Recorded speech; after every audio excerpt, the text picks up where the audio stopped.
நாம் இறந்த பிறகு நம் ஆத்மா என்ன ஆகும் என்று உங்களுக்கு தெரியுமா? கருட புராணத்தில் கூறுவதுபடி இறந்த பிறகு நம் ஆன்மா முதலில் யமலோகத்தை சென்றடையும். அதன் பிறகு அங்கேதான் அந்த ஆன்மாவுக்கு சொர்க்கமா இல்லை நரகமா என்று முடிவு செய்யப்படும். ஆனால் யமலோகத்தை அவ்வளவு எளிதாக சென்றடைய முடியாது. இறந்து போன ஒரு ஆத்மா யமலோகத்தை சென்றடைய 1 வருட காலமாகும். 6,02,000 கிலோமீட்டர் தூரத்தை அந்த ஆன்மா இரவு பகல் பார்க்காமல் நடந்தே கடக்க வேண்டும். அந்த ஆத்மா சந்தோஷமாக போகாது.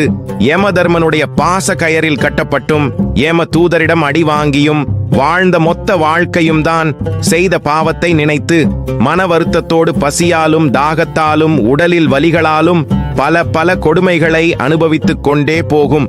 இப்படித்தான் ஒரு ஆத்மா இறந்த பிறகு இருக்கும் என்று கருட புராணம் சொல்கிறது.